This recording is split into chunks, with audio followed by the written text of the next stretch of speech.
Hello, and thanks again for joining me one more time on a template design walkthrough.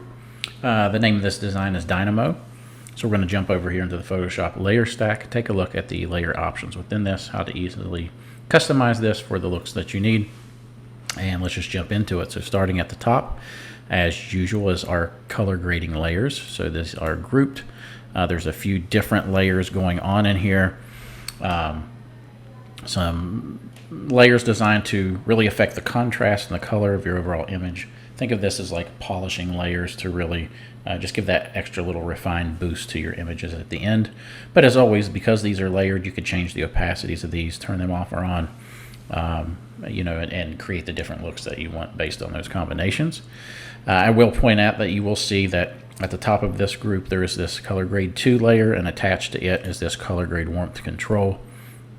This is designed if your subjects are coming in pretty warm to start with, the color grade can add more warmth to them. So this little extra layer here is added to help control with that warmth. And really you could just do this by turning your opacity up and down. So the higher the opacity of this is, the less warmth. You'll see it's kind of taking some saturation thing out of the background as it is. It's going to pull some of that warmth out of the overall image. And if you turn it down, it's going to allow more of that warmth to come in. So it's kind of preset, a little below middle right here, but you can adjust that as needed. All right, so let's collapse those layers. Immediately below those are our facial highlight boosts. So one preset for darker skin tones, one for lighter skin tones. The idea is you're just going to grab this black mask, paint with a white brush over the subject's face to help bring those facial highlights out, really keep our attention on our subject. So that's what those are designed to do, and we'll take a look at that with the subject in just a minute. Immediately below that, there's a group here that's for these little top graphic circles. So very easy just to expand that. You can pick any one of those, double click, and it's just a simple, color picker here to change those to any color that you would like. So it's just to create a little accent color for a little graphic flair on this design. So we'll customize those in just a minute. Below that, we have a layer attached to our subject group. So subject group first is marked in red. You can see place subject here. We would just expand this group. You just want to make sure your subject's right above this blank subject here layer. There is some masking applied to this, so it's going to create some fade on the lower subject to help them blend into that background a little bit better. But attached to that is a color cast, so it's going to add a little color cast on the lower subject. Again, just to help give a little bit of color dimension there. And we'll look at customizing that momentarily as well. Below that is a group. This group contains all of our text elements for this design. As always, if you want to use the same fonts you like, if you like those in the sample, like we have the Myriad Pro, and then if we go down here we have source code. Those links are on the product page to get those same fonts if needed. And something to point out, you're going to notice in here that we're actually using some dynamic text blocks in this design here, basically for that first name and for this top one. And the way those dynamic text blocks work is they kind of automatically size based on how many characters you have in here. So if this was a shorter name like Ron, you can see it's just going to keep that width. You would just have to kind of reposition that a little bit, but it's going to keep that width centered over that box right there. So if it's a little bit longer name, you can see it's going to keep that same width, and you just may or may not want to adjust the height, above that based on the length of the name. But it looks good, as long as it's above that line, it looks good, really, however it's placed. So same thing over here. If you type, you can do it as multiple lines. So if it were just dragons, you can see it's kind of resizing, and you could do enter and football, and it's going to resize. So the more that you put in, you could put their jersey number over here if you wanted to. It's going to resize with all that. So again, it's just trying to keep everything dynamically sized within that box. But that can all be adjusted. As with everything, it's all layered. Everything can be adjusted based on what you need. But all that simple text.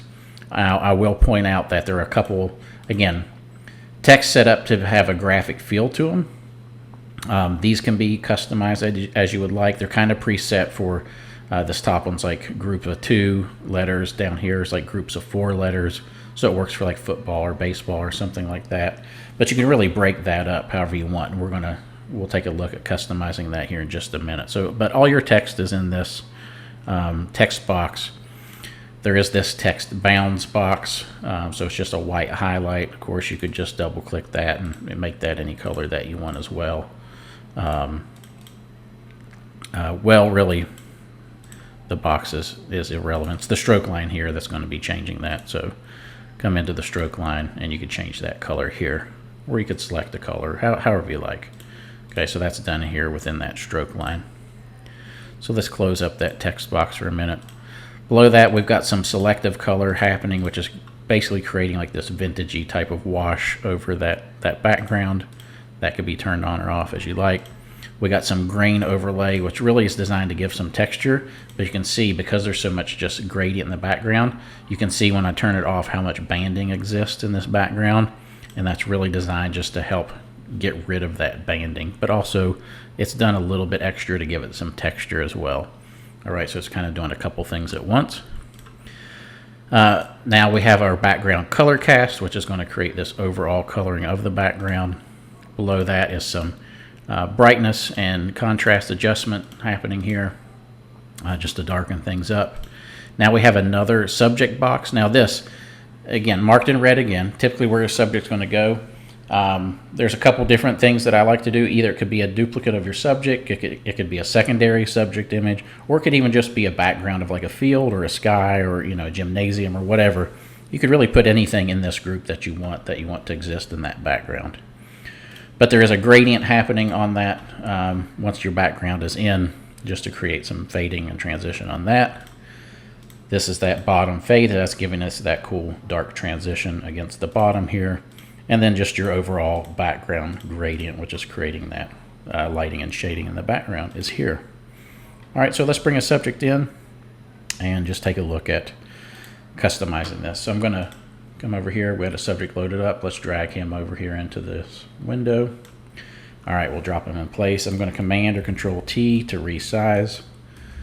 And let's bring him down. Now, because I'm going to put him in twice, I kind of want to make him a little small on the first one, and a little bit offset so that I can still read like this name in this box here. All right, but I'm going to put him in both spots here. So the first one I'm going to expand. I'm going to drop him into this subject group. Now you can see he's getting that mask automatically applied over his legs here. But I'm going to hold Alt or Option while I drag it, and that's going to create a copy. Then I'm going to drop right into this background group. So if I expand this, Command or Control T, let's go ahead and just bring him up. Now as I resize, I'm going to come up here, I'm going to click my little chain link. That's going to allow me to just use my slider to kind of proportionately size him. And I'm just going to bring him up to something that I think looks pretty cool back here. I think that looks pretty good, maybe somewhere right about there. All right, right about like that. Now what I would do if you're doing this with multiple subjects, I would just take note of this percentage right here, and then I would just apply that same percentage increase to all of your subjects if you wanted them to match across a series of like banners or something like that. Just apply that same sizing to everybody, assuming you're bringing them in all relatively sized. All right, so let's just click the check and apply that. So you can see right off the bat, it's going to create just this cool look. I love having like even the same subject in twice. I just think it makes this really cool dynamic type of look. But let's customize things, starting with the background color. That's going to be done right here with the background hue saturation adjustment. So we're just going to pick this, and I'm just going to pull this slider over until I get into those oranges that kind of match the jersey. Of course, you could go the blue side if you wanted to do the accent color, but I think the orange looks pretty cool. But I also want to desaturate this one. So I want to give it a bit more of a modern feel, really by taking some of that color out. And I think that looks super interesting. So we're still in that orange range, but it's just desaturated. Allows our subject in the foreground to stand out a little bit more too, but kind of goes together at the same time.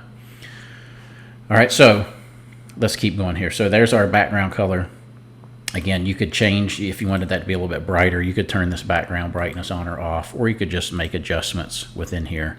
It's doing a lot of decontrast, so you could add contrast back in. You could add some brightness here. So again, the beauty of having these templates is that everything's layered, so you have lots of adjustment flexibility. All right, let's keep going up here. Now, as far as color adjustments, we do have this kind of color cast on our subject, which is already kind of some red and orange getting applied here. You can see if we bring this up to blue, you could kind of start seeing, right, how you're getting kind of this, it's just a little bit of a color cast happening over your subject. And so this is just meant to kind of bring that color in. You could even desaturate a little bit to go with that background. It's just really to help kind of tie them into what's happening in that background. All right, so that looks pretty good. Let's open up our top circles and let's make these match. So that first one's kind of a gray. We're going to keep that because it kind of goes with the jersey there. But this center one, let's bring that up and let's sample like an orange here, like a nice bright orange from the jersey. That looks pretty good. And then for this third one, I'm going to grab a blue, and that's going to give us a representation of all of our jersey colors up there. Our jersey number already matches, but if it didn't, we would just expand the text and we would just click and type that new number right there easily enough. All right, but we'll leave that. So it's the same jersey number. The last name, again, we can easily update that. Double click here. Let's just type in, so you got a last name in 2 spots. One's down here at the bottom, again, just to add a little extra graphic dimension to it. And then there's a last name here as well. So let's go ahead and grab that one. And same thing, we'll type it. It's going to dynamically size within that text box there. All right, so that looks good. And then the first name, we're going to type that. All right, so there's that updated. Now we could leave football. We're going to update that in just a second, but let's go to our Red Dragons. So we're going to change this to, I'm going to do it like this. I'm going to do wild on one line, then cats on another. Then I'm going to do a third one for football. As you can see, it's all going to kind of text within that square shape. It looks pretty cool up there. Now for these side kind of boxes over here, instead of just football, let's just change this to Wildcats football because again it goes. And so we have, let's see, wild, yeah, that'll work. So what I'm gonna do is put a space between each letter. So W space, I space, L space, D, and then enter. And then C space, A space, T space, S, and then enter. And then football, F space, O space, O space, T, enter, B space, L space, L, or L. B-A-L. I'm typing it right. I'm just saying it wrong. All right. And then there we go. So again, you can make this say whatever you want by breaking it up how you'd like. But you can also make it, if you wanted it just, if it worked better to have 3 columns, you know, it wasn't even with 4 letters or something, you can stretch this text box in and out to create different, you know, lengths and sizes of boxes and things based on what lettering you'd like to put in there. So it could be a sport. You could even turn it off if you don't like it. I think it does add something to the design for it to be in there. Same up here. So this one's just set up. You can see it's a little bit different. It's kind of letter space, letter space, letter space, if you like that default layout. So if we change that to Wildcats, it'd be W-I and then space, L-D space, C-A space, T-S. All right, so and then it's going to automatically keep it in that 2-column format there. But again, it's all customizable. It can all be changed by stretching that text box in and out. You can put as many letters in. You can change the spacing. So it's really just designed to give you a little bit of creative freedom there on what you want to do with that. So definitely play around. But basically, that's really all you need to do to customize this. It's pretty simple to set up. I think I decided I want a little bit more contrast in that back, or a little bit more saturation in that background. Not a ton. There we go. That looks cool. I like that. All right, and then the last thing we would need to do is come up to our facial highlight boost. Since he has darker skin, I'm going to use the darker skin option up here. Make sure the black mask is selected. Grab a white brush and just paint over our subject's face. And again, that opacity could be brought up or down depending on, you know, how bright you wanted their face to be. But you can see it's just giving us that little bit of punchiness on their face, so we're really taking a look at our subject, which is what we want. All right, so I'll show one last option here. let's come down to our background, our subject group for the background. Let's see here. Let me find just like an AI field or something, right, that we can drop in here. All right, so let's say we wanted to just do something like this. So I could drop this in here. And we could do a couple things. You could leave it in the background to create a even further composite dimensional look, so that there's actually a sky going on in behind there as well for a very super cool look. Or you could turn that off and you could just leave that field subtly in there, which is also a very cool look. So you can see you could drop more than just a subject in. You could also put a background in, or a background in a subject, and it just looks very, very cool. All right, so there you go. There's how you can easily set that up with some options within the Dynamo template set. So I hope you get a ton of use out of this one. I would love to see what you're doing. As always, please feel free to send or share in the JHP Backgrounds group. If you happen to post it, tag me in it. I just love to see what you create. And thanks for joining, and I look forward to seeing you again on the next video.